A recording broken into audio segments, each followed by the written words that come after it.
Halo semuanya, perkenalkan nama lengkap saya Hilda Ancina Klui dengan NIM 19010601115, kelas B semester 7. Nah, pada video kali ini saya akan menjelaskan mengenai tambah garam. Video ini saya buat untuk memenuhi mata kuliah kimia lingkungan.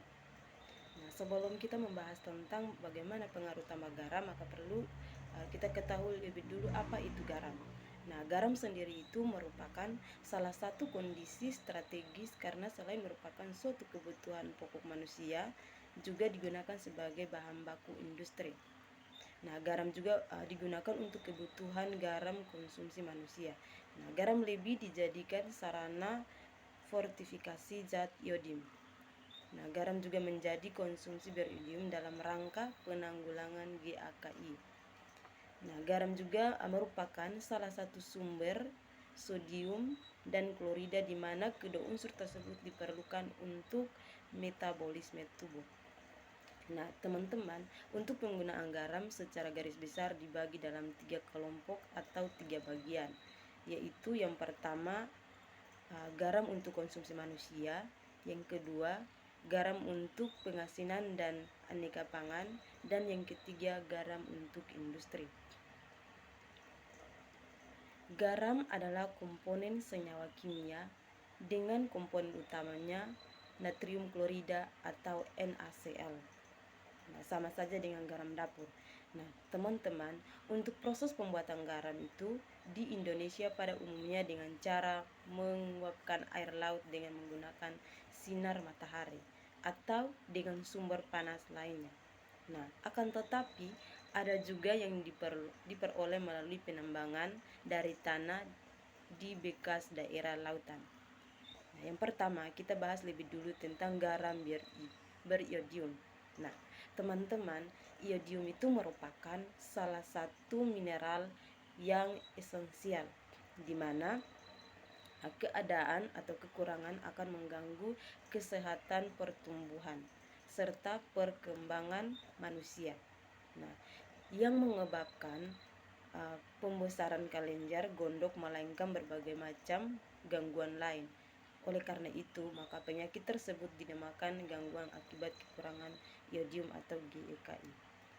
Nah, garam beriodium itu adalah garam yang sudah ditambahkan iodium yang diproduksi melalui iodisasi dan memenuhi standar nasional Indonesia, serta dibutuhkan oleh tubuh untuk membuat hormon yang mengatur pertumbuhan dan perkembangan kecerdasan.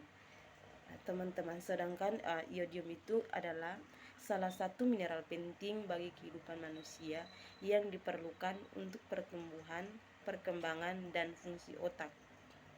Nah, garam beriodium itu yang digunakan sebagai garam konsumsi harus memenuhi standar nasional Indonesia atau SNI. Antara lain mengandung iodium 30 hingga 80 ppm serta dikemas dan diberi label. Yang berikut sumber iodium. Nah, sumber iodium itu tersedia secara alami dalam tanah dan air, sehingga sebenarnya iodium itu dapat diperoleh dari tanaman yang tumbuh pada tanah yang kaya akan iodium. Nah, akan tetapi bila tanah kehilangan kandungan iodium karena banjir, maka erosi maupun kerusakan lainnya akan merusaki tanaman yang tumbuh di sana, juga akan kekurangan iodium.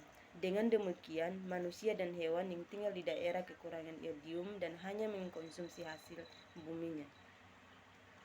Yang berikut kita akan bahas tentang air tanah. Nah, air tanah itu tergantung pada sumber air yang berasal dari batuan tertentu. Kadar paling tinggi apabila air ini bersumber dari igneous rock. Yang berikut fungsi iodium. Nah, fungsi iodium itu adalah salah satu mineral penting bagi kehidupan manusia yang bersama-sama dengan protein, di mana mereka membuat hormon tiroid yang diproduksi oleh kelenjar gondok.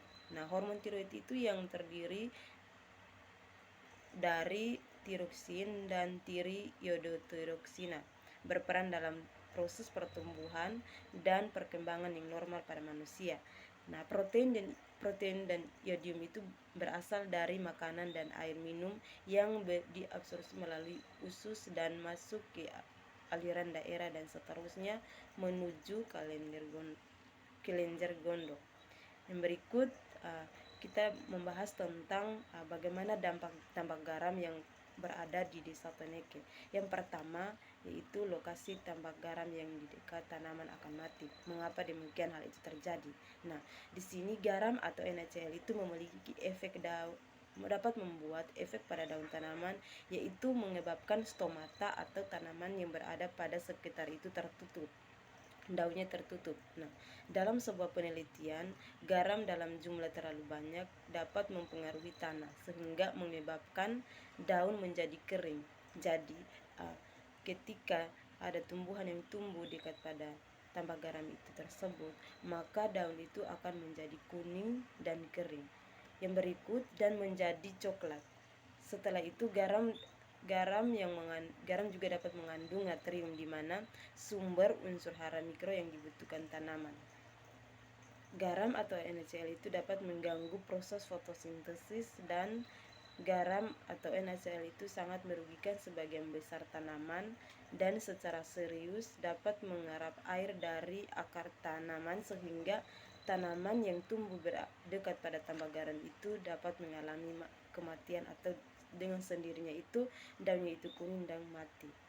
Nah, garam dapat juga menghambat pertumbuhan secara serius, di mana garam itu mengandung natrium yang sangat tinggi dan menciptakan lingkungan atau tumbuhan yang berada dekat lingkungan tambak garam itu mengalami keracunan bagi sistem tanaman yang memiliki kandungan dosis treated. Di samping itu juga natrium dan klorida yang dimilikinya dapat membuat tanaman menjadi mati. Yang berikut kita dapat mengetahui faktor-faktor apa saja yang mempengaruhi tanaman yang berada pada dekat tambak garam itu mati.